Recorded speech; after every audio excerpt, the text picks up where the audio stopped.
the barracks that evening, Marco and his friends eagerly discussed Italy's recent alliance with Nazi Germany. The Pact of Steel, signed just weeks before, seemed to confirm Italy's status as a major European power. "We will show the world what Italian soldiers can do," Marco declared as he cleaned his rifle, a Carcano M91 that had seen service in the previous war. His comrades nodded in agreement, their youthful enthusiasm undimmed by the fact that their rifles were relics from an earlier era. The march to war. Marco wiped sweat from his brow as he listened to his captain outline their mission. "We are to advance into Egypt," the officer announced with confidence that seemed unshakable. "The British forces are weak and demoralized. They will collapse before our might." The men nodded, though some exchanged uneasy glances. They had heard similar promises before about the superiority of Italian equipment and the fighting spirit of fascist soldiers. Meanwhile, in the corridors of power in Rome, a different reality was taking shape. Mussolini, despite his bluster, knew the truth about Italy's military preparedness, or lack thereof. The country had only recently emerged from a costly campaign in Ethiopia and was still engaged in a brutal civil war in Spain. The Italian economy, strained by these conflicts and years of mismanagement, could not support the modernization of its armed forces. Yet the propaganda continued, painting a picture of military might that existed only on paper. The reality of their situation was starkly different from the propaganda. The Italian army in North Africa, commanded by Marshal Rodolfo Graziani, was a study in contradictions. On paper, it numbered some 250,000 men, a formidable force. In reality, it was hampered by obsolete equipment, inadequate training, and a logistical system that was already struggling to function. The summer of 1940 found Marco Rossi and his unit stationed near the Libyan-Egyptian border. The North African sun was relentless, beating down on soldiers dressed in uniforms designed for the European climate. The Carro Armato L-335 tankettes assigned to their division sat parked in neat rows, their thin armor promising little protection against anything heavier than machine gun fire. Marco's division was typical of the forces Mussolini had committed to North Africa. Their artillery consisted of guns from the First World War, their transport was a mix of trucks and animal-drawn carts, and their communications equipment was unreliable at best.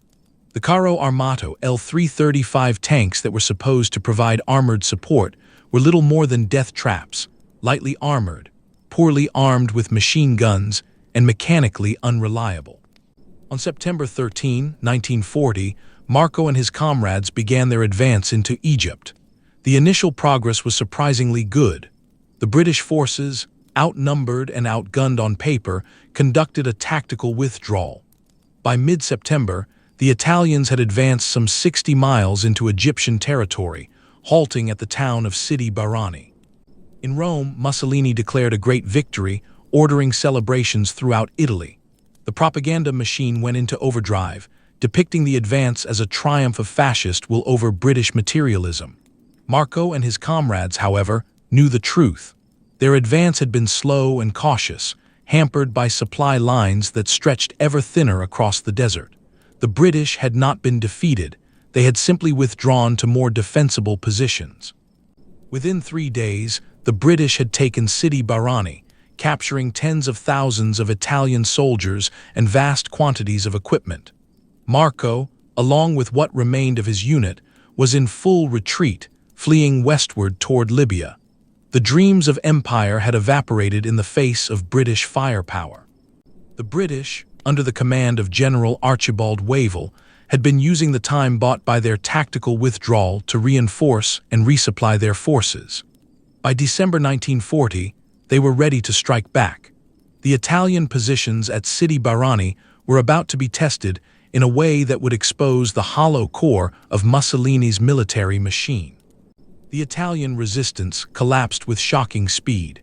Units that had looked impressive on parade grounds disintegrated under the pressure of a well-equipped, well-led enemy. Marco and his comrades fought bravely at first, but their outdated weapons and inadequate training were no match for the British forces. As the Italians dug in around Sidi Barrani, the first cracks in their illusion of military superiority began to show. The desert environment, with its extreme temperatures and blowing sand, played havoc with their equipment. The Carro Armato L-335 tanks, already underpowered and unreliable, broke down with alarming frequency. Mechanics worked tirelessly to keep them running, but spare parts were in short supply. The British offensive, codenamed Operation Compass, began on December 9, 1940. Marco was awakened before dawn by the sound of artillery fire, a sound that would become terrifyingly familiar in the days to come. The British Matilda tanks, with their 40 guns and thick armor, advanced against the Italian positions. The Carro Armato L-335 tankettes sent to counter them were hopelessly outmatched. Marco, meanwhile, was experiencing his first doubts about the war. The promised quick victory had not materialized, and the British showed no signs of collapsing. The letters he received from home spoke of continued celebrations and confidence in ultimate victory, but the reality in the desert was far different. Marco watched in horror as one of the Italian tankettes fired its machine guns at a Matilda, the bullets bouncing harmlessly off the British tank's armor. The Matilda returned fire with its main gun, and the Italian tankette erupted in flames. It was a scene that would be repeated many times in the coming days. The symbol of Italy's military pretensions shattered against the reality of modern warfare. The retreat turned into a rout. The Italian army in North Africa, which had seemed so formidable just months before, was disintegrating. By mid-January 1941, the British had advanced some 400 miles into Libya, capturing the port of Bardia and the fortress of Tobruk. Over 130,000 Italian soldiers had been captured, along with hundreds of tanks and artillery pieces. Marco, who would eventually be transferred from North Africa to the Albanian front, found the conditions there even more challenging than the desert. The mountains of Albania offered little cover from the freezing temperatures and heavy snowfall. The Italian soldiers, equipped for a quick summer campaign, suffered terribly from exposure. In October 1940, Mussolini had ordered an invasion of Greece from Italian-occupied Albania. Like the North African campaign, it was based on a gross underestimation of the enemy and an overestimation of Italian capabilities. The Greek army, though smaller and less well-equipped than the Italian force, fought with a tenacity that took the invaders by surprise. The Italian advance quickly stalled in the face of fierce Greek resistance. By November, the Greeks had launched a counteroffensive, pushing the Italians back into Albania. The Italian army, ill-prepared for mountain warfare in winter conditions, suffered heavy losses from both the enemy and the elements. By the spring of 1941, the Italian army in Albania had been pushed back to a defensive line from which they could barely mount an effective resistance. Mussolini's pride had suffered another blow, and once again, it was German intervention that saved the situation. In April 1941, German forces invaded Greece from Bulgaria, quickly overcoming Greek resistance and forcing the country to surrender. Marco, who had managed to avoid capture, found himself in a small group of survivors making their way west. The Carro Armato L-335, that had symbolized Italy's military strength, now lay abandoned or destroyed along the retreat route, monuments to the folly of Mussolini's ambitions. The Carro Armato L-335 tanks that had been so ineffective in the desert were even less useful in the mountainous terrain of Albania. Many were abandoned by their crews, who found them more of a hindrance than a help in the difficult conditions. The disaster in North Africa was not isolated. Even as Marco and his comrades were fleeing the British, another Italian army was suffering a similar fate in a very different theater of war. For Marco and the other Italian soldiers, the German intervention was both a relief and a humiliation. They were grateful to be rescued from a desperate situation, but keenly felt the implication that they needed German help to fight a smaller, less well-equipped enemy. The Eastern Front. The twin disasters in North Africa and Greece exposed the fundamental weaknesses of the Italian military. The propaganda image of a powerful, modern army had been shattered, replaced by the reality of poorly equipped, poorly led forces unable to stand against determined enemies. These German successes had reinforced Mussolini's determination to continue the war. If Italy could not win alone, it would win as part of a victorious Axis coalition. The Italian expeditionary force being sent to the Soviet Union was to be Italy's contribution to what Mussolini still believed would be a final victory. As 1941 progressed, Mussolini faced a choice. He could admit the failure of his military ambitions and seek a way out of the war, or he could double down, committing more Italian lives to a conflict that was already lost. For a leader whose entire political identity was built on the promise of imperial greatness, there was only one choice. The train journey east was long and uncomfortable. Marco Rossi and his comrades, veterans of the North African and Albanian campaigns, were being transferred to a new front, one that even the most optimistic propaganda could not portray as anything other than a brutal struggle. The Eastern Front, where Germany and its allies were fighting the Soviet Union, was already being described as a war of annihilation. In June 1941, Germany invaded the Soviet Union, opening the largest and bloodiest theater of the war. Mussolini, eager to share in what he believed would be a quick victory, committed an Italian expeditionary force to the Eastern Front. For Marco Rossi and hundreds of thousands of other Italian soldiers, this meant a journey to a land where summer heat would be followed by winter cold on a scale they could scarcely imagine. The Carro Armato L-335 tanks, already proven ineffective in North Africa and Greece, would not accompany the Italian forces to the Soviet Union. They had been replaced by slightly better armored vehicles, but the fundamental problems of Italian military equipment remained. The illusion of empire had been replaced by the reality of war, and the price would be paid in blood. As the train rattled through the German countryside, Marco reflected on the events of the past year.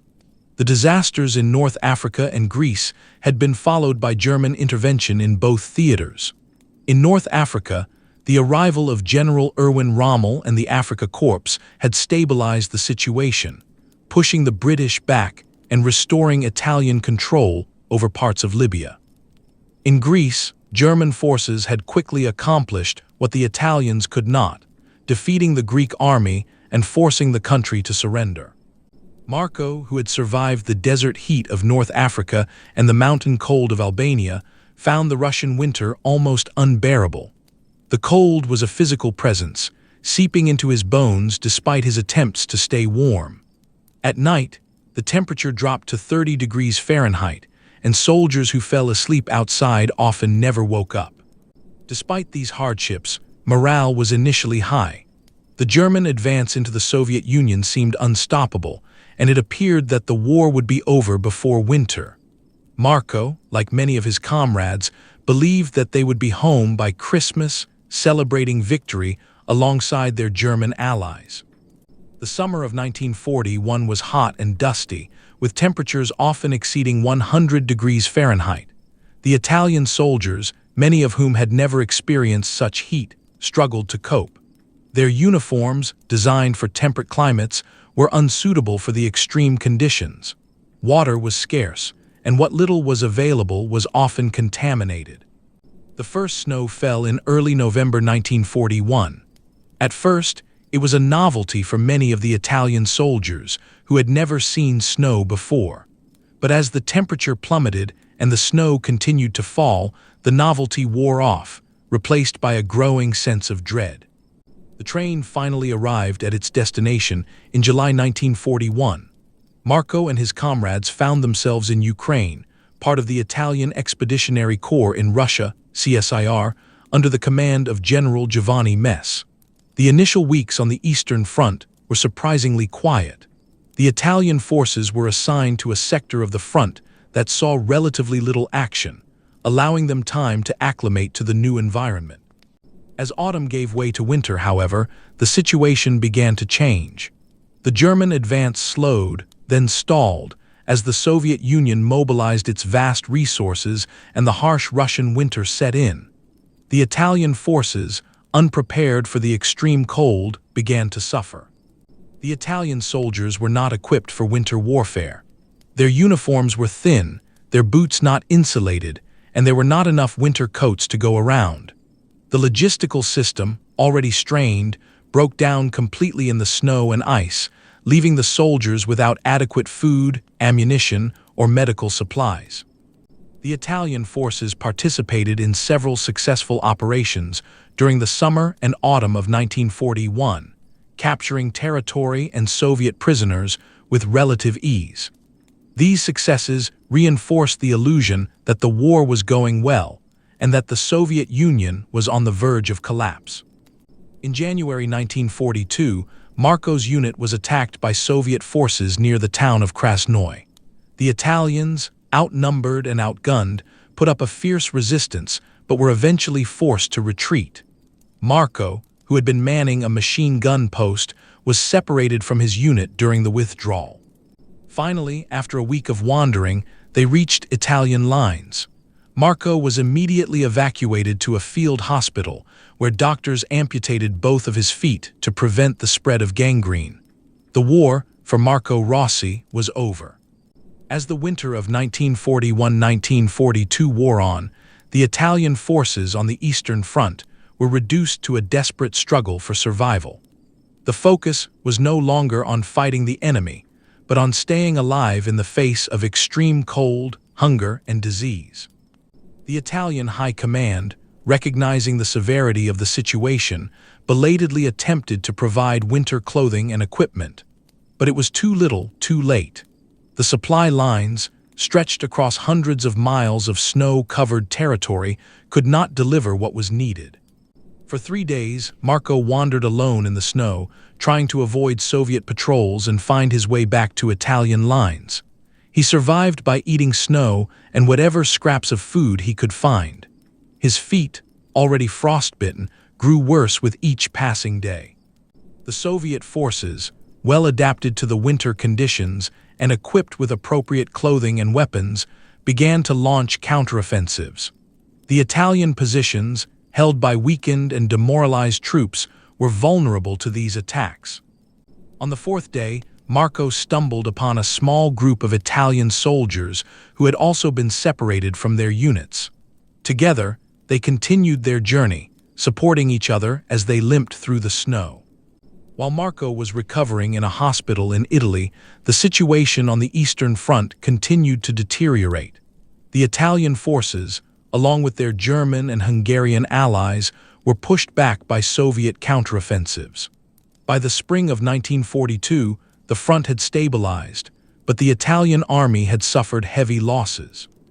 The Italian forces on the Don River disintegrated under the pressure of the Soviet offensive. Some units fought bravely, but most, lacking adequate weapons, leadership, and motivation, either surrendered or fled in panic.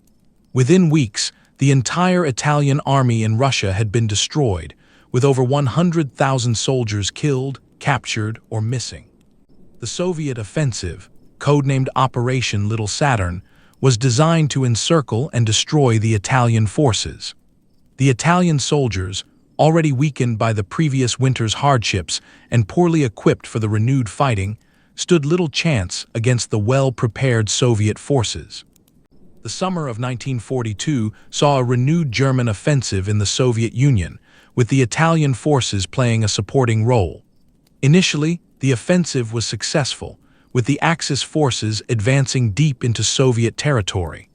By the autumn, they had reached the outskirts of Stalingrad, a city on the Volga River that would become synonymous with the turning point of the war. In November 1942, as the battle for Stalingrad raged, the Soviet Union launched a massive counteroffensive. The target was not just the German forces in Stalingrad, but the entire Axis front line. The Italian forces on the Don, caught by surprise, were quickly overwhelmed. The Carro Armato L-335 tanks, which had proven so ineffective in North Africa and Greece, were not present on the Eastern Front. They had been replaced by slightly better armored vehicles, but these too were no match for the Soviet T-34 tanks, which combined mobility, firepower, and armor in a way that Italian designers could only dream of. Mussolini, undeterred by the setbacks, decided to expand the Italian commitment on the Eastern Front. The CSIR was upgraded to the Italian Army in Russia, ARMIR, with a strength of some 235,000 men. This decision, driven more by political considerations than military necessity, would lead to even greater disasters. As the German forces concentrated on capturing Stalingrad, the Italian forces were assigned to hold a long stretch of the front line north of the city. This position, on the banks of the Don River, was vulnerable to Soviet attack, but the Italian High Command, underestimating the Soviet ability to mount a major offensive, failed to adequately prepare defenses. The disaster on the Don River was the final blow to Mussolini's military ambitions. The illusion of empire had been shattered not once, but 3 times, in North Africa, in Greece, and now on the Eastern Front. The Italian army, which had seemed so formidable in propaganda films and parades, had been exposed as a paper tiger, unable to stand against determined enemies in modern warfare. The fall of Il Duce. The news from the front was increasingly grim. In North Africa, the last Axis forces had surrendered in May 1943, giving the Allies a base from which to invade Europe. In Italy, preparations were being made to defend against the inevitable Allied invasion, but the Italian army, depleted by years of fighting and defeat, was in no condition to mount an effective defense. In a military hospital outside Milan, Marco Rossi was learning to walk again with prosthetic feet. The physical pain of his injuries was constant, but it was nothing compared to the psychological torment of knowing that his sacrifices, and those of his comrades, had been in vain. The dreams of empire had evaporated, replaced by the harsh reality of defeat. For Marco Rossi, recovering in a hospital in Italy, the news of the disaster on the Don River was both a personal tragedy and a confirmation of what he had already come to believe. The war, which had begun with such high hopes and promises of glory, had become a nightmare of suffering and sacrifice. The dreams of empire had evaporated, replaced by the harsh reality of defeat. As 1942 gave way to 1943, the situation for Italy grew increasingly desperate. The Allies had landed in North Africa, driving out the Axis forces and preparing to invade Europe itself. In Italy, opposition to Mussolini and the war began to grow, even among those who had once been his most ardent supporters. The paper soldiers, who had marched so proudly in the parades of 1939, had been exposed to the reality of war, and many of them, like Marco Rossi, would never march again. The illusion of empire had been replaced by the truth of defeat, and the price had been paid in blood. The spring of 1943 found Italy in a state of growing desperation. The disasters in North Africa, Greece, and on the Eastern Front had shattered the illusion of military prowess that Mussolini had so carefully constructed. The Italian people, who had cheered so enthusiastically in 1940, were now beginning to question the wisdom of a war that had brought only defeat and suffering. Mussolini, once the unquestioned leader of Italy, was now a shadow of his former self. The bluster and confidence that had characterized his public appearances in 1940 were gone, replaced by a weary resignation. He knew that the war was lost, but he could not bring himself to admit it publicly. To do so would be to admit that his entire political project, the restoration of Roman glory under fascist leadership, had been a failure. For Marco, the armistice was a moment of mixed emotions. He was relieved that the fighting was over, but he was also angry at the leaders who had sent him and so many others to their deaths for a cause that was now revealed as futile. The dreams of empire had been exposed as illusions, and the price had been paid in blood. On July 10, 1943, the Allies invaded Sicily, launching the first phase of their campaign to liberate Italy from fascist rule. The Italian forces on the island, already demoralized and poorly equipped, offered little resistance. Within weeks, Sicily was in Allied hands, and the path to the Italian mainland was open. For Marco Rossi, the war was over, but the struggle to rebuild his life and his country was just beginning. The paper soldiers who had marched so proudly in 1940 had been exposed to the reality of war, and many of them, like Marco, would bear the physical and psychological scars for the rest of their lives. The new government, led by Marshal Pietro Badoglio, began secret negotiations with the Allies, seeking to withdraw Italy from the war. On September 3, 1943, an armistice was signed, and on September 8, it was publicly announced. Italy, which had entered the war with such high hopes in 1940, was now surrendering unconditionally. The news of Mussolini's fall was met with relief by many Italians, including Marco Rossi. In the hospital where he was recovering, patients and staff alike celebrated the end of the dictatorship that had led Italy into disaster. But there was also a sense of uncertainty about what would come next. The invasion of Sicily was the final straw for many in the Italian establishment who had grown disillusioned with Mussolini's leadership. On July 25, 1943, King Victor Emmanuel III summoned Mussolini to a meeting and informed him that he was being replaced as prime minister. Mussolini, who had ruled Italy for over 20 years, was arrested and imprisoned. Section Conclusion Epilogue The SHADOWS of Empire. The illusion of empire had been shattered, but the cost had been enormous.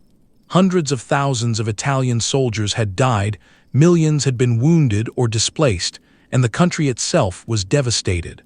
The dreams of glory had evaporated, replaced by the harsh reality of defeat and the challenge of rebuilding. The Carro Armato L335, that symbol of Italian military pretensions, serves as a perfect metaphor for the entire fascist project. Like the tank itself, the illusion of empire looked impressive from a distance but collapsed under pressure, revealing the hollow core beneath. The soldiers who fought and died in North Africa, Greece, and on the Eastern Front were not weak or cowardly. They were simply betrayed by leaders who valued appearance over substance. As we reflect on this history, we must remember that behind the statistics and strategic analyses are the stories of individuals like Marco Rossi, ordinary men caught in extraordinary circumstances, whose lives were forever changed by the ambitions of leaders who promised glory but delivered only suffering. The shadows of empire are long, and they continue to shape our world today. The lessons of this history are as relevant today as they were in 1945. Nationalism, militarism, and the cult of personality remain potent forces in world politics, and the temptation to substitute propaganda for reality is always present. The story of Italy's paper soldiers reminds us of the human cost of such illusions, the hundreds of thousands of lives lost, the families shattered, and the dreams destroyed. The reaction to the armistice was confusion. Many Italian soldiers, like Marco Rossi, welcomed the end of the war, but others felt betrayed by their leaders. The German forces, who had been Italy's allies until now, reacted with anger and quickly moved to occupy large parts of Italy. The fall of Mussolini and the Italian surrender did not bring peace to Italy. Instead, it led to a period of chaos and division. The German occupation, the formation of a puppet fascist republic in northern Italy, and the beginning of a civil war between fascists and anti-fascists would ensure that Italy's suffering was not yet over. The story of Italy's paper soldiers is more than a military history. It is a cautionary tale about the dangers of allowing propaganda to replace reality. Mussolini's fascist regime built an image of military might and imperial grandeur that had no basis in fact. The soldiers who marched in the parades of 1939 were real enough, but the army they represented was an illusion, a paper tiger that would be exposed when tested against the realities of modern warfare. The end story. Marco, like so many of his comrades, had been swept up in the nationalist fervor that had consumed Italy. Mussolini's promises of imperial greatness resonated deeply in a country still smarting from its perceived marginalization. After World War I, the propaganda machine worked tirelessly, filling newspapers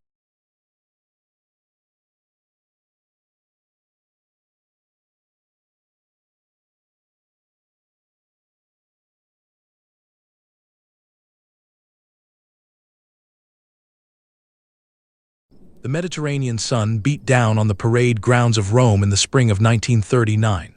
Thousands of Italian soldiers stood at attention, their uniforms immaculate, their boots polished to a mirror shine. Among them stood 19-year-old Marco Rossi, a former factory worker from Milan,